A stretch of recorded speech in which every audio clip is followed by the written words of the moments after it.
Happy Friday, Seattle Kraken fans. It is upon us, draft day. So let's take a look at what Locked On NHL Prospects has as their top 10 picks this year in the 2024 NHL Entry Draft.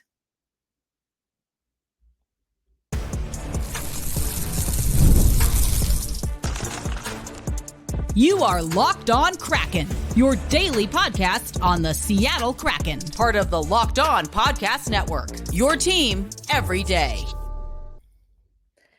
Hey, what do you say, Seattle hockey fans? Welcome to another episode of Locked On Kraken, part of the Locked On Podcast Network, where we bring you your favorite team every single day. Put a fine point on that. My name is Erica L. Ayala. I am your host of Locked On Kraken, been the host since the very beginning. We covered the expansion draft. We've gone to Beijing together and so many more things, and hopefully many more to come. I'm also a contributor to CBS Sports, where you can find me writing about women's basketball and occasionally NHL stories. I am also, of course, one of your correspondents over at Locked On NHL, specifically when it comes to women's hockey, and we have some fun things in store for you this weekend, so make sure you check out Locked On NHL. But today we're going to focus on Locked On NHL prospects. So as you probably know, if you're an everydayer, an OGer, or even if you just listen to another show on the podcast network here, we did our mock draft where every host in the Locked On NHL ecosystem went through and picked the player that they wanted in their respective slot. So at number 8, for example, we chose Zeev Buium from Denver. And we are now going to take you on today's episode, we're going to take you over to the Locked On NHL Prospect Show 1 through 10. And we're going to keep it 1 through 10.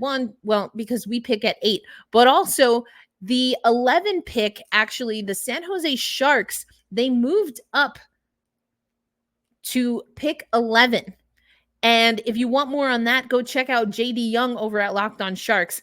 And because, I'm a little petty, we've squad casted with JD Young a time or two before. But if you listen to his breaking news, part of the reason that he feels that they moved up to 11 is to get a defenseman.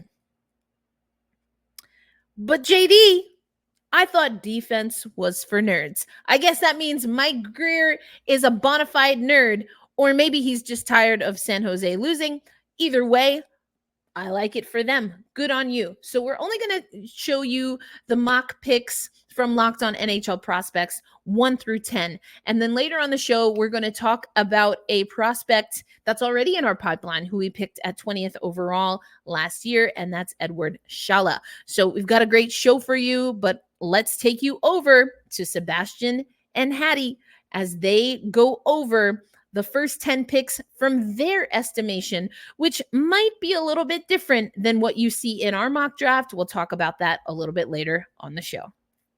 So let's get things started right away here with our number 1 selection. No surprise here. It's Macklin Celebrini.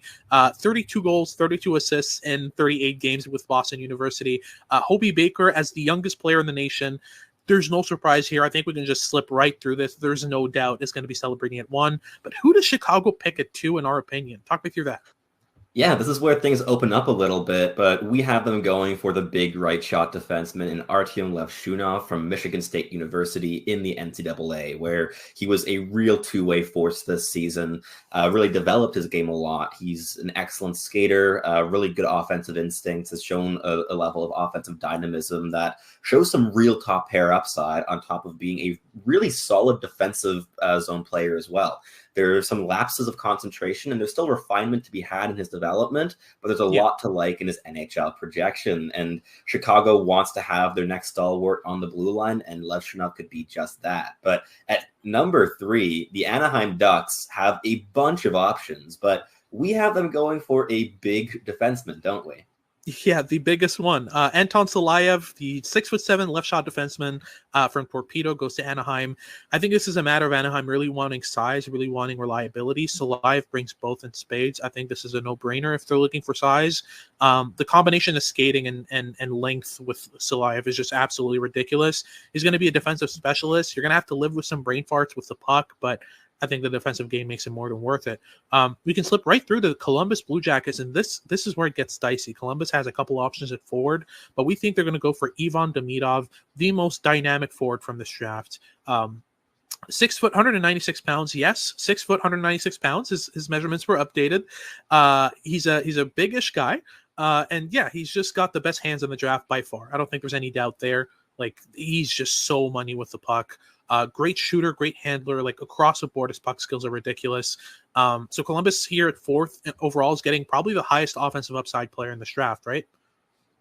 For sure. Like, Demidov has that franchise level offensive production in him, in his potential. And we had some debate here at number 4 because we thought there were a decent amount of candidates, whether it be Gaten Lindstrom or Beckett Seneca even. The options were there, but in the end, this is a new management group led by Don Waddell. And if we can see what Carolina's been doing in the last decade, hoarding talent and elite skill is certainly one of the big things they enjoy doing. And we think that Demidov will be the swing taken at 4th overall. But at number 5, we have the Montreal Canadiens, who also could have considered guys like Beckett Seneca or even Zeev Buium or, TJ Ginla would be in the mix here. But we have them going with Caden Lindstrom, the big power forward centerman who played excellent hockey for the Medicine Hat Tigers in WHL last season when he was healthy. Had a bit of a herniated disc in his back, which took him out of action for a good chunk of the season, but he seems to be recovering very well from that. His medical records have been made available to all teams, so they can be confident in the decision to draft this player. But Lindstrom plays with zest. He plays with physicality and grittiness on top of being incredibly skilled. He has a very high upside. He's going to need a couple seasons to refine his game. He's not the most refined player just as of yet, but that developmental runway is so long. And the upside here could be a first-line power center, which is the type of asset that you dream of getting at 5th overall. For sure. And now at 6th overall, we have the Utah HC, or whatever they're going to be called in the future, selecting Beckett Seneca, the 6 foot, 380-pound right shot winger from the Oshawa Generals. Seneca rocketed up every board, and I think Utah's going to be looking for a big guy with skill. Seneca brings exactly that. He's the second best stick handler in this draft after Demidov. Like, there's just so much creativity and improvisational skill with Seneca that I think is a safe pick here at 6 overall for Utah. And, he's got upside. He's got a safe floor as a kind of defensive player as well. So there's a lot to work with here. Then at 7th overall, we have the Ottawa Senators picking up Sam Dickinson. And I think this is a pick that gave us the least trouble, the least headache. Dickinson's the most Ottawa Senators pick I can think of. And even though they do need right-handed Ds, Dickinson's safety, his physical profile, the way that he defends, the overall safety of the way that he plays without the puck makes him really good in terms of an option for Ottawa. But on top of that, he's got decent offensive upside. He scored 70 points in 68 games this year from a second power play. Like, there's upside here, and it all goes through his skating. He carries pucks up the ice, shoots in motion, passes in motion. The offensive side of his game is pretty refined, so I think Ottawa's going to like the two-way game with Dickinson and pick him up pretty quickly here. But then at 8th overall, we have a decent option here in Zeev Buium going to the Seattle Kraken. Talk me through his game and what makes him such a good fit with Seattle. For sure. Like, Zeev Buium is a 6 foot, 185-ish pound left shot defenseman who put up 50 points through 42 NCAA games this season, which is, I believe, an all-time record for a freshman defenseman at the college level. And Buium's probably at this point in time the best defenseman eligible in this draft class. Like, if we're putting projection aside, he is the most refined, the most effective, the best defenseman in this draft class. But the question remains, is he going to remain in that stead in the following seasons? But he's so good on both ends of the ice. He's super escapable, so composed, so intelligent. He reads play so well on both sides of the puck. He's able to really create a bunch of advantages defensively. He's great in sparking the breakout with success and control. He's dangerous in the offensive zone, perhaps more as a distributor than a raw playmaker, but the playmaking flashes are bright as well. So there's a lot to like in his profile. He could be a first pairing defenseman at the end of the day, and Seattle needs some big blue line type of help in their system. But at 9th overall, we have the Calgary Flames, who go and just make the nepotism pick, which is also, in our opinion, the best player available in this slot. So no critique coming from our direction with TJ Ginla, right? Absolutely. TJ Ginla is just exactly what Calgary needs in their system, not just in terms of revamping the kind of the desire to watch this team and see him develop and follow his dad's footsteps and the storylines there and all that. But just, I mean, overall, the skill set is insane. He's the best board player in this draft, bar none. The way he spins off of checks along the boards, the way he accesses open ice is ridiculous. Fantastic shot, but he's also a fantastic playmaker. Great energy, fantastic hockey sense. There are so many areas of his game that can hit. I think there's not really a chance that Iginla doesn't become a top 6 forward, which getting that at 9th overall is great value for the Calgary Flames. And we close things off here with our top 10 of the mock here with Konsta Helenius going to the New Jersey Devils. And Konsta Helenius, he's got an interesting skill set. I don't know about the upside, but I think that if New Jersey's looking for a safe bet to make the NHL and be kind of your second or third line center, like he's up there, right? Absolutely. And if you want him to learn the NHL game, there are a few better players to teach it to him than Nico Hischier. Like that is the stylistic mold of player that Helenius could become. And if you have a center depth of Jack Hughes, Nico Hischier, and Konsta Helenius, you are set down the middle long term. And that also his ability to play well on the wing beyond just being a natural centerman. He's very effective playing on the wing when he is put in those positions. So being able to chip in a top 6 capacity, I think that Helenius could top out as like a David Krejci style of player in terms of like a second line all rounder who's not going to lead the team in points, but does so many things so well, who coaches, teammates, and fans alike adore having on their team. So while the offensive upside isn't super dynamic, there's so many things he does well, and he's so refined and in his off puck and defensive games. There's so much to like with Helenius. There you have it. Definitely going away in some areas from what we had in the mock draft, ending things off with Konsta Helenius, who originally at 12 now ends off at 10.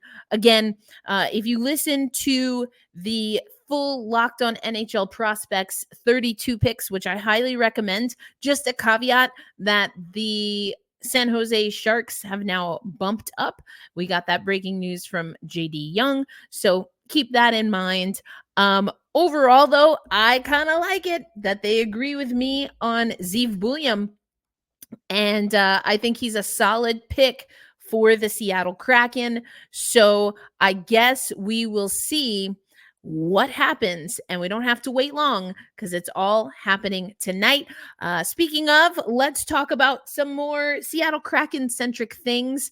We'll have to find out who is going to be picked in the draft. I think Buium is a compelling case, but of course we'll have to see how it all pans out. But coming up on Locked On Kraken, we'll talk about a few Seattle Kraken centric things, including, as I mentioned, a nice feature on Edward Shala. We talked about Dev Camp throughout the week, and we're expecting him and a few others in Dev Camp. We'll get into that and more on today's episode of Locked On Kraken.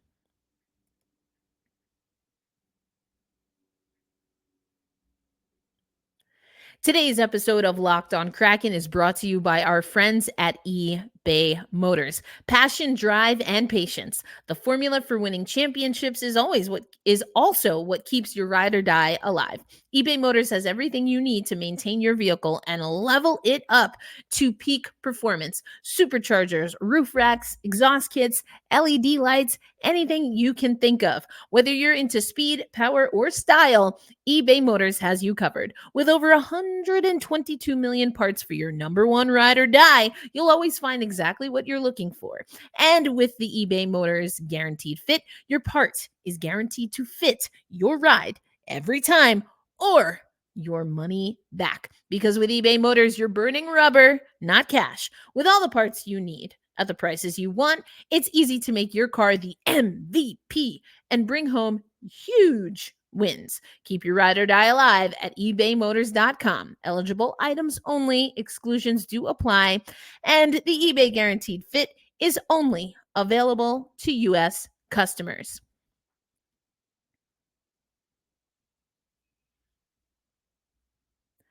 Thanks as always for making Locked On Kraken a part of your daily destination.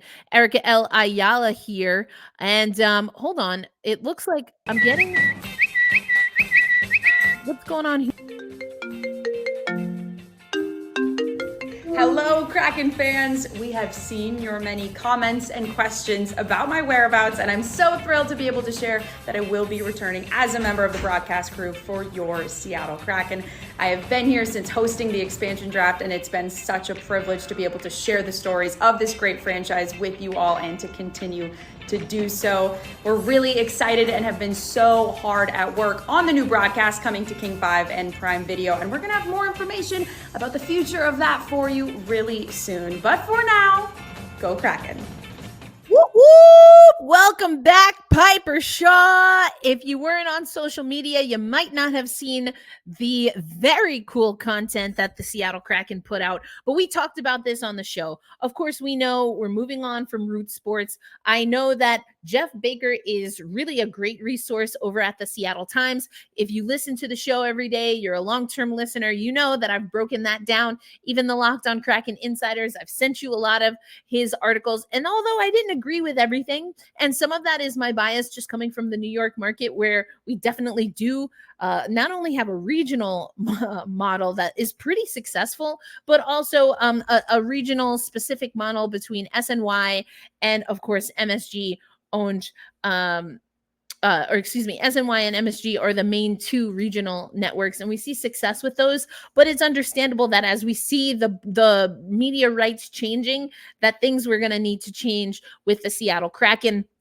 The good news is that King 5 and Kong are part of the Tegna network. And if you've already checked out King 5 and some of the content that they put out, you've probably seen Locked On Kraken on there, because sometimes they will post our daily shows on there and my conversations that I'm having regarding the latest Kraken news. So we're really excited for what this could mean for us here at Locked On Kraken, putting us in even more of a unique situation. We are the only, outside of anything that comes from, I should say, the Seattle Kraken audio network, we are a podcast that runs every single day, Monday through Friday.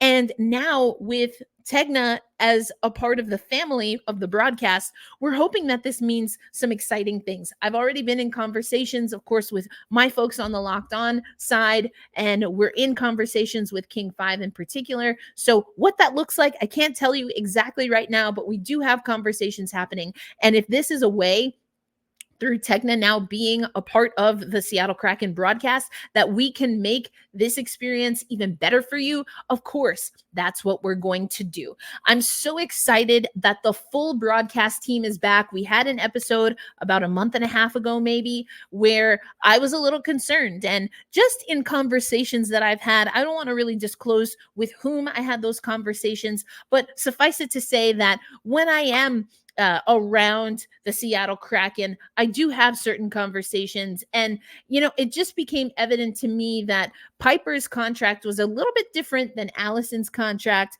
than Eddie and Nick's contract, and of course, John Forsland's contract. And all of them are a little bit different in their own respective ways. And so we had seen Piper Shaw doing a little bit more with the Mariners. And so I wasn't sure if maybe that was going to be something that would present itself. We know that Jen Mueller had a role with the Seattle Kraken in that inaugural season, and then rightfully so did focus a little bit more on the Seahawks and the Mariners, as Piper and the rest of the broadcast team that we know and love from the Seattle Kraken got refined and ironed out. So on King 5 and Kong, you're going to get over 70 preseason, regular season, and postseason games. We got to get there first, for free.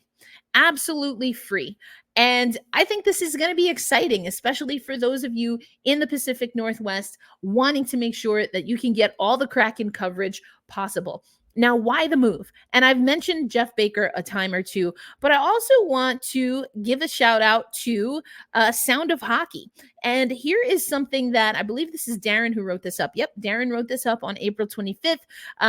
Now, there were barriers for fans or potential fans to access games on TV and limited streaming options that made games on root difficult to find without some sort of significant financial investment from viewers, is what Darren writes. The content wasn't an issue. The issue was simply that for fans to watch Root, they not only needed a cable subscription like Xfinity, they also got an added kick recently of having to pay even more for an elevated tier to access the sports network. For those that had switched out of cable, Fubo TV was a fine solution, but to get Root, cord cutters still had to pay north of $100 per month. Now there are more economical and even free options available to viewers. A huge win for Kraken fans. And as you see here in Darren's article, you can check out the link in the show notes if you want to go read that.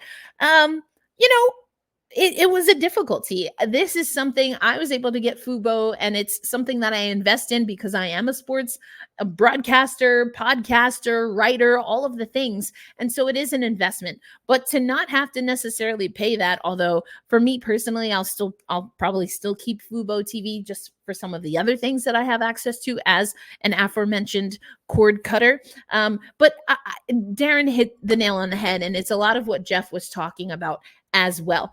Now, of course, he talks about John, Eddie, JT. I didn't mention JT earlier. That was blame it on my head and not my heart, JT. We know you know we love you here, especially because you rocked Black Rosie Media pin on a broadcast. That was super cool. And stick taps to Allison Lucan for helping that happen. But anyway, I love this move.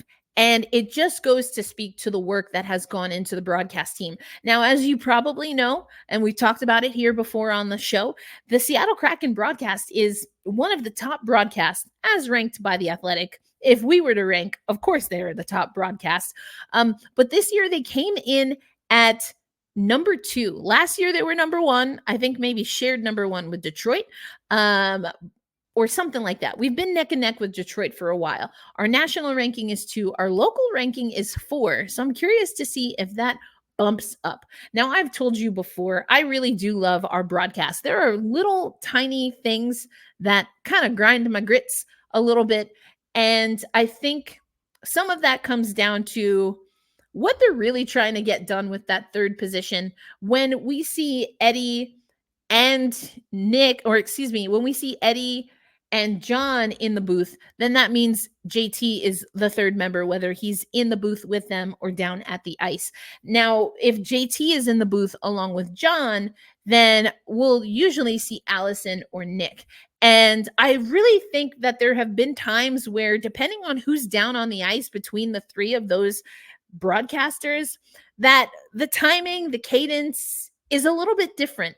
And so I'd like to see some of that get refined. But that's a small thing that comes with chemistry. And I just love some of the things that people are saying about the broadcast. Now, Eddie Olczyk, I've mentioned before, not always my cup of tea, but I mean, the guy's a legend. So I completely understand it. Nick Olczyk, I think, is definitely a rising star, and I'm curious to see how he's allocated moving forward. John Forsland is one of a kind, explained a Kraken fan. This is in the article by The Athletic. His phrasing and play-by-play descriptions are very unique and entirely original. He's easily the least cliched announcer in the business, and he's very funny. Again, using humor that's original and unlike anything you'll hear elsewhere. Yes, he's razor sharp, and I agree with that. Absolutely. I love this comment, and not just because this person is probably, outside of Ann Kimmel, someone who's been on Locked On Kraken the most, as someone outside of, I should say, the Locked On network, but Ann is probably up there when it comes to squadcasts. The one thing that separates the Kraken from the rest is Allison. I have 3 daughters, and my oldest has commented several times that Allison helps her understand the sport in a way just watching the game can't teach. And I completely agree. Now, you know, I don't always agree with advanced analytics, especially on the defensive side, but you know what? Allison Lucan and I had that very conversation right here on Locked On Kraken, and she's with me. You can't really predict preventative stats. I could go on and on. We'll just have to have Allison back so we can talk about it. The work that she's done, even interviewing players, has been fantastic. I've seen her role expand, and I want to see more of it. I think Nick is great. We're also seeing that he's a rising star, even having other opportunities, whether it's Winter Classic, radio opportunities. Of course, he has the Seattle Kraken official podcast. It's just a really great group.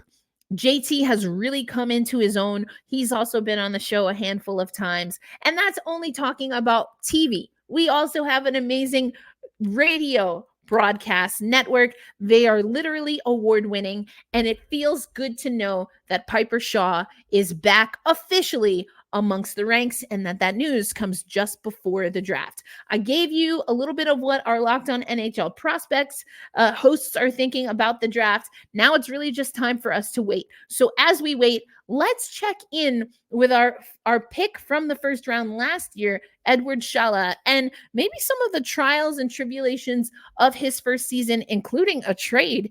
And that comes from the amazing Kate Shefty over at the Seattle Times. We'll have that coming up for you as we close out today's Friday episode of Locked On Kraken. Today's episode of Locked On Kraken brought to you by our friends at FanDuel. Now, I know a lot of people are going to, wax poetic about how there's still sports in the summer. Of course, there's still sports in the summer.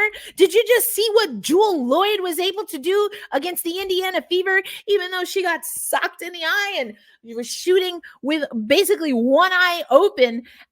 Of course, there's still sports in the summer. I'm not even getting into this musing about, how bereft we are that the NBA and NHL. No, get out of here with that. We've got the WNBA. We're getting ready to go into the All-Star break, the Olympics. Some of the greatest athletes, individual feats that you will ever see are coming up. Controversially, though, Alex Morgan left off the U.S. women's national team roster.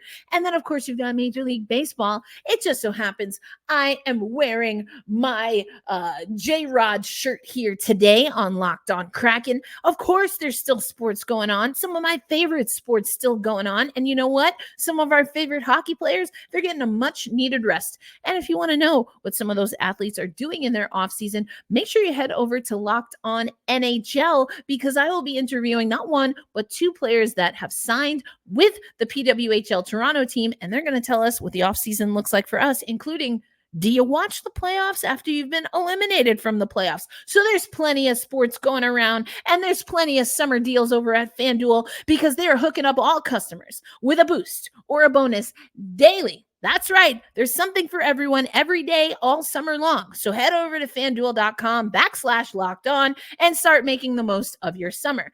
FanDuel is the official sports betting partner of Major League Baseball and, of course, us right here on the Locked On Podcast Network. Thanks, as always, for making Locked On Kraken a part of your daily destination. Erica L. Ayala here, your host, as always. And as promised, we're going to end the show touching base with Edward Shala. Now, if you're a part of our Locked On Kraken Insiders community, which we're going to refurbish, rebrand in just a little bit coming up here as we get ready for Dev Camp, it's been a little bit of a struggle. And you know what? There's no harm in that, because we all go through our ups and downs. And I think Kate Shefty does a particularly good job in her recent story on Edward Shala, printed or posted earlier this week, regarding also just being away from home at 19 years old. A Czech player, 19 years old, having to settle into a North American lifestyle, and how that struggle was difficult. Not only are you talking about an unfamiliar ice sheet, where in Europe they play on Olympic size ice. For those who maybe don't know, Olympic size ice is a little bit wider, so there's more space, particularly when it comes to those face-off dots. There's more space, more width. So you've got a little bit more room east-west than you would if you are at a traditional North American sheet, which is NHL size. So he felt like, according to Kate Shefty, he, quote, couldn't move around as freely, but the game felt relatively normal. Everything off the ice was different. and harder than he'd expected. Quote, "It was tough for me being away from my family. Everything was new for me. You can see it on the ice too. It's the reason maybe for the struggles. It's not easy for me, but now everything's good." So he's taking this, in stride.